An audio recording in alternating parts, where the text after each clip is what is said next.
Hi everyone, welcome to back with nursing classes. Dear IGNOU post basic BSc nursing entrance exam के लिए मैं discuss कर रही हूँ और ये सभी के लिए इम्पॉर्टेंट है लेकिन इग्नू वालों के लिए वेरी वेरी इंपॉर्टेंट होने वाले हैं डियर, क्योंकि इनसे क्वेश्चन आते हैं चाहे कोई भी नर्सिंग ऑफिसर का एग्जाम हो, चाहे एएसआईसी का हो, डीएसएसबी का हो, नॉर्सेट का हो या फिर पोस्ट बीएससी एमएससी जो भी है डियर, एनएम एनएचएम सीएचओ, इन सभी एग्जाम में यहाँ से क्वेश्चन पूछे जाएंगे जो मैं आज डिस्कस करने वाली हूँ।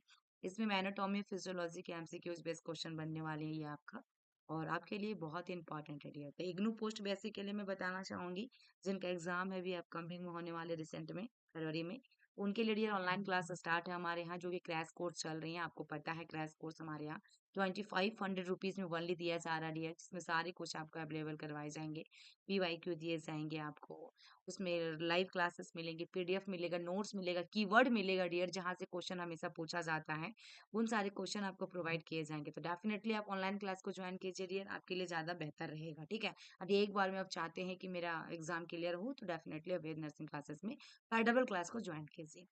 ठीक है डियर, हाँ इम्यूनोग्लोबिन की मैं बात करूंगी डियर, 5 इम्यूनोग्लोबिन्स होती हैं। There are 5 types of immunoglobins, IgG, IgA, IgM, IgE, IgD.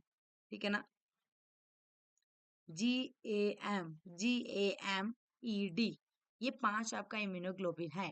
IgG का हम पहले बात करेंगे डियर, ये आपका constitutes about 70% of total immunoglobulin.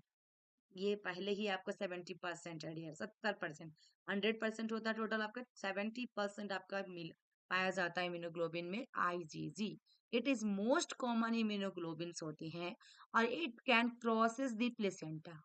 IgG are antibodies related to secondary immune response भी। आईजीजी एंटीबॉडीज जो है related to secondary immune response, इसलिए हमारा राइट आंसर उसमें भी आईजीजी होती है dear.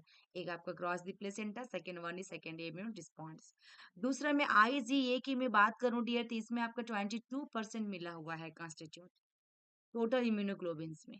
That is also non as आपका सेक्रेटरी इम्यूनोग्लोबिन्स भी के नाम से जानते हैं हम लोग। क्या कहा जाता है dear? Also non as secretory immunoglobulins. It is present mainly in plasma but also present in saliva. देखिए कहाँ कहाँ, intestinal juices, tears, respiratory secretions and colostrum में पाया जाता है। आईजीए प्रोवाइड्स करता है localized protection against micro organisms it is contain lysozymes. Content देखिए डियर, आईजीजी प्रोवाइड क्या कर रहा है? लोकलाइज्ड प्रोटेक्शन अगेंस्ट, किसके अगेंस्ट में? माइक्रो ऑर्गेनिज्म के अगेंस्ट में। एज इट कंटेन, क्या कंटेन इसके साथ मिला हुआ? लाइजोजाइम्स। ओके, ये भी याद रखना है डियर, लाइजोजाइम्स। नेक्स्ट में देखिएगा आपका क्या है, आईजीएम जो है ये आपका 7% देती है और antibodies related to primary immune response and also activates complement system. ये प्राइमरी इम्यून रिस्पॉन्स है डियर, आईजीजी में क्या था? Secondary immune response. ये प्राइमरी, दैट आल्सो साथ में एक्टिवेट करता है किसको? Complement system. IgM is the earliest immunoglobin to be synthesized by the foetus. Earliest immunoglobin, earliest पहले, किसके लिए? ताकि हमारा फीटस के द्वारा इसको क्या किया जा रहा है? Synthesize by the foetus, synthesize, संश्लेषित। आईजीई की मैं बात करूं डियर, तो IgE play an important role in immediate hypersensitivity, hypersensitive reactions जो होता है डियर, जिसको हम लोग कहते हैं anaphylaxis, allergic condition and parasitic infections. ठीक है डियर, और नेक्स्ट हमारा जो डियर आईजीडी, ये present on the surface of beta lymphocytes, its function is to be recognize antigen. Present on the surface of B lymphocytes, beta lymphocytes कहाँ पे पाया जा रहा है डियर? बीटा लिम्फोसाइट के सतह में। इट्स फंक्शन जो होता है इसमें क्या होता है? Recognize antigen. ये आपका 5 इम्यूनोग्लोबिन है डियर, जो कि आपके एग्जाम में डेफिनेटली एक क्वेश्चन आता है। सबसे ज्यादा जो क्वेश्चन यहाँ से आता है आईजीई वाला, आईजीजी, आईजीए, ये तीनों से क्वेश्चन आते हैं। नेक्स्ट में देखिएगा डियर, नेक्स्ट आपका क्या है यहाँ पे? नेम ऑफ, देखिए, average volume of fluid secreted in gastrointestinal tract daily. GIT, GIT, GIT. पहला में देखिएगा नेम ऑफ द फ्रूट दिया गया और यहाँ पे अमाउंट दिया गया है कि दैट इज सिक्रेशन। पहला सैलिवा, सैलिवा 1500 ml, आपका गैस्ट्रिक जूस में 2000 ml है डियर। बाइल की बात किया जाए 500 ml है। पेनक्रियाटिक जूस की बात किया जाए 1500 ml है। और इंटेस्टाइनल जूस की बात किया जाए तो 1500 ml है। जो average volume of fluid secreted in gastrointestinal tract daily की बात कर रहा है, ये आपका सैलिवा, गैस्ट्रिक जूस, बाइल और पेनक्रियाटिक जूस, इंटेस्टाइनल जूस कितना सिक्रेशन हो रहा है डेली बेसिस पे डियर, ये आपका यहाँ पे दिया गया है। यानी कि 1500 1500 1503 है डियर, जिसमें सैलिवा में 1500 है और आपकी पेनक्रियाटिक जूस में भी 1500 है, इंटेस्टाइनल जूस में भी 1500 है, गैस्ट्रिक जूस यदि गैस्ट्रो यहाँ पे है डियर, ये आपका 2000 है और बाइल वाला यदि आता है तो 500 है। ओके, नेक्स्ट क्वेश्चन देखिएगा डियर क्या है। अब यहाँ पे लंग वॉल्यूम्स एंड कैपेसिटीज भी आई है डियर। पहला टाइडल वॉल्यूम जो कि 500 ml है। इंस्पायरेटरी रिजर्व वॉल्यूम IRV कितना 3000 ml होगा। एक्सपायरेटरी रिजर्व वॉल्यूम की बात किया जाए ERV का तो 1000 ml होगा। रेसिडुअल वॉल्यूम की बात किया जाए तो 1500 ml होगा। ये डियर एंट्रेंस एग्जाम के लिए भी इंपॉर्टेंट है आपका, जो आपका ये BSc पैरामेडिकल एनएम जीएनएम वालों के लिए भी इंपॉर्टेंट है। नेक्स्ट इंस्पायरेटरी कैपेसिटी की मैं बात करूं तो 3500 ml tidal volume plus IRV 3500 ml होगा। टाइडल वॉल्यूम आपका कितना डियर 500 है और IRV कितना है 3000 है। 35 यहाँ पे यहाँ हो जाएगा डियर, तो दोनों मिलाकर 7000। नेक्स्ट हमारा फंक्शनल रेसिडुअल कैपेसिटी में क्या होगा 2500 ml है। ये आरबी होगा प्लस आरबी यहाँ पे ऐड कर दीजिए जो भी होगा ये आरबी आपका कितना है 1000 है। आरबी आपका रेसिडुअल वॉल्यूम कितना है डियर 1500 है। 1500 और 1000 यहाँ पे 2500 और यहाँ पे 2500 टोटल 5000। वाइटल कैपेसिटी की मैं बात करूँ डियर 4500 ml है और इसमें टाइडल वॉल्यूम आएगा, IRV आएगा, ये आरबी आएगा, टोटल आपका आएगा। जो टोटल निकलेगा डियर आपका राइट आंसर हो जाएगा।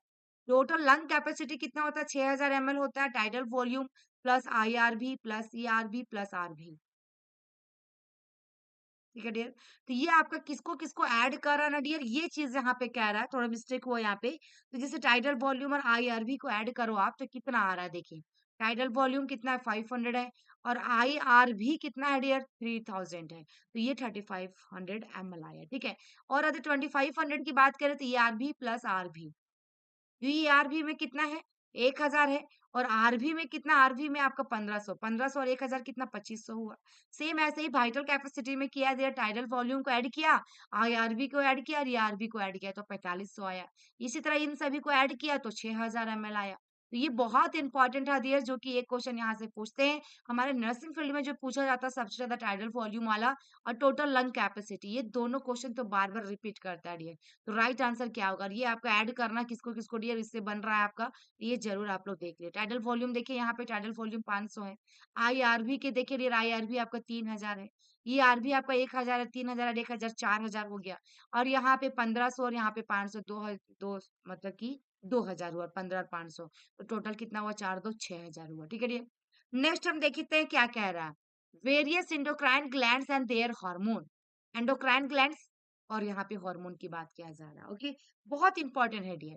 प्यूटेटरी की बात कर रहे हैं, hypophyseal fossa of sphenoid bone, जिसमें growth hormone, thyroid stimulating hormone and prolactin, luteinizing hormone, follicle stimulating hormone, ये सब आपका दिया गया डियर, ठीक है।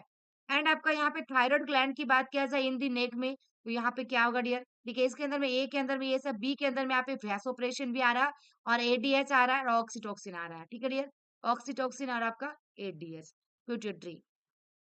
नेक्स्ट हमारा थायराइड और ग्लैंड की बात करें तो थायरोक्सिन, ट्राई आइडियोथायरोनिन और कैल्सिटोनिन, ठीक है। ये एंडोक्राइन ग्लैंड और ये आपका हार्मोन। ओके, नेक्स्ट हमारा पैराथायरॉयड ग्लैंड या एम्बेडेड इन थायराइड ग्लैंड की बात किया जा रही है तो इसमें आपका पैराथॉर्मोन आएगा। नेक्स्ट एड्रेनल ग्लैंड या फिर किडनी की बात किया जाए यहाँ पे ऑन द किडनी तो यहाँ पे कॉर्टिजोल आएगा, कोर्टिको आपका कोर्टिको कोर्टिकोसेटेरोन या कॉर्टिकोजोन या एल्डेस्टेरोन। और दूसरा बी में क्या आ रही है एपिनेफ्रिन और फिर या फिर नॉन एपिनेफ्रिन, देख लेते हैं एड्रेनल ग्लैंड में। पेनक्रियाज या फिर epigastric and left hypochondria region में डियर इंसुलिन होगा, ग्लूकागोन होगा और आपका सोमाटोस्टेटिन होगा। टेस्टिस में आपका टेस्टोस्टेरोन होगा डियर। ओवरी की बात किया जाए पेल्विक कैविटी की तो ऑस्ट्रोजन और प्रोजेस्टेरोन हार्मोन होता है। पाइनल ग्लैंड यानी बिहाइंड द आपका स्टर्नम की बात किया जाए तो मेलाटोनिन होगा डियर। थाइमस ग्लैंड यानी बिहाइंड द स्टर्नम में आपका क्या होगा थाइमोसिन होगा। तो ये बहुत इंपॉर्टेंट थी डियर, एंडोक्राइन ग्लैंड और आपका हार्मोन, ठीक है। नेक्स्ट क्वेश्चन देखते हैं डियर क्या है। आपका एबीजी की नॉर्मल वैल्यू यहाँ पे दिया गया है, आर्टियल ब्लड गैस की वैल्यू। पोटेंशियल ऑफ हाइड्रोजन की बात किया जाए तो 7.35 से लेकर 7.45 होती है। आपका ऑक्सीजन की बात किया जाए, partial of oxygen dear, partial pressure of oxygen की तो 80 to 100 millimetre of mercury. Partial of carbon dioxide की बात किया जाए तो 35 टू 45 आपका मिलीमीटर ऑफ मरकरी। अब बाइकार्बोनेट कहते हैं डियर HCO3 को, तो इसमें आपका 22 से लेकर 27 मिली इक्विवेलेंट पर लीटर। तो ये आपका इंपॉर्टेंट है डियर, क्योंकि यहाँ से एक क्वेश्चन आपका आता है रेस्पिरेटरी एसिडोसिस और मेटाबॉलिक एसिडोसिस अल्कालोसिस, आपका दोनों से, है ना। तो एक क्वेश्चन यहाँ से बनते हैं, एक या दो या तीन भी पूछ देता है डियर, तो आप लोग जरूर से इसका याद रखिएगा डियर वैल्यू। नेक्स्ट क्वेश्चन देखिएगा, ब्लड क्लॉटिंग फैक्टर की मैं बात करूं तो there are 13 blood clotting factor in human body. There are जैसे कि पहला जो है फिब्रिनोजेन, यदि फिब्रिनोजेन की मैं बात करूं तो फर्स्ट फैक्टर नंबर है। दूसरा में देखिएगा आपका दिया गया है प्रोथ्रोम्बिन, जो कि सेकेंड नंबर में आपका क्या प्रोथ्रोम्बिन। पी और एस ऐसे ट्रिक से पढ़ते जाइएगा डियर। एफ फिब्रिनोजेन, एफ और फर्स्ट है, एफ एफ दोनों फर्स्ट, एफ में एफ आ रहा है डियर और फर्स्ट में भी एफ से आ रहा है, तो फिब्रिनोजेन और फिर आपका फर्स्ट, और दूसरा में प्रोथ्रोम्बिन और सेकेंड, तीसरा में टिश्यू फैक्टर या फिर दिया थ्रोम्बोप्लास्टिन है, थर्ड है थ्रोम्बो, टी से थर्ड और टी से थर्ड, दोनों थर्ड थर्ड में। अगर ट्रिक से याद रखिएगा डियर, ये नहीं भूलिएगा, बहुत बच्चे इसको भूल जाते हैं इसलिए मैं यहाँ पे बता रही हूँ। तो टिश्यू फैक्टर टी से और थर्ड में भी टी से, यानी कि थर्ड नंबर पे आएगा फैक्टर नंबर थर्ड पे टिश्यू फैक्टर या थ्रोम्बोप्लास्टिन। चौथा में कैल्शियम है डियर, और सी और आपका एफ होगा, सी एफ है ना, सेरेब्रोस्पाइनल फ्लूइड ऐसा कुछ, तो सी एफ कैल्शियम, और फोर्थ नंबर पे आ रहा है कैल्शियम फोर्थ नंबर पे। 5 नंबर में लेबाइल फैक्टर, लेबाइल फैक्टर में 5 में dear, labile factor 5 L F, है ना, लेफ्ट एल एफ है डियर, लेबाइल फैक्टर एफ, इसमें एफ आ रहा है डियर, और ये भी आपका 5 में 5 फैक्टर, तो लेबाइल फैक्टर किस में जाएगा 5 नंबर पे।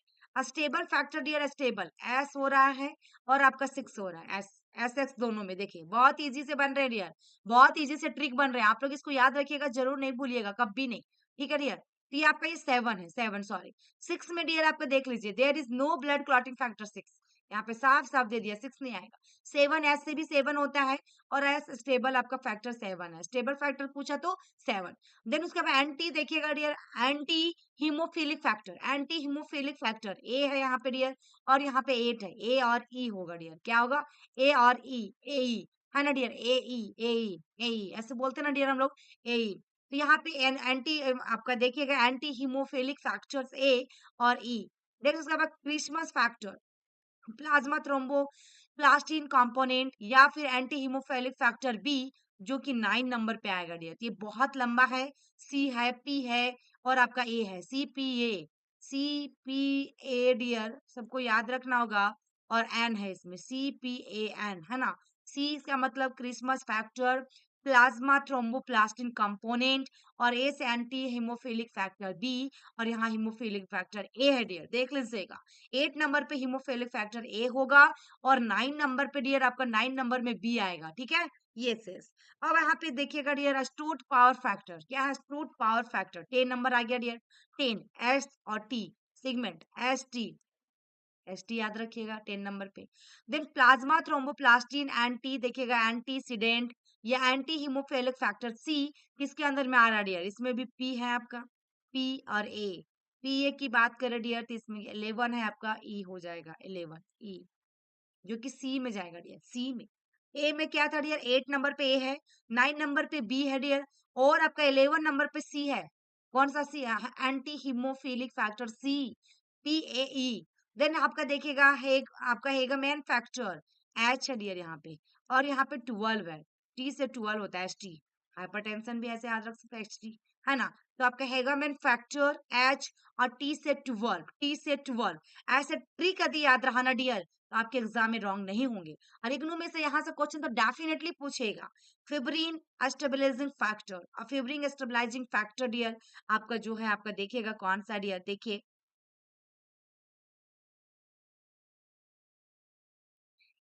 फिब्रिन एफ हो गया डियर, फिब्रिन स्टेबलाइजिंग फैक्टर, और आपका यहाँ पे कौन सा 11 के बाद 12, ठीक है, क्या यहाँ पे डियर 13, ये आपका बचा डियर 13, या एफ और टी 13, ठीक है, ये आपका लास्ट 13। तो डियर इतनी सारी फैक्टर है जिसमें से 6 फैक्टर जो होता है ब्लड क्लॉटिंग फैक्टर नहीं होती है, ये बहुत इंपॉर्टेंट रहा डियर।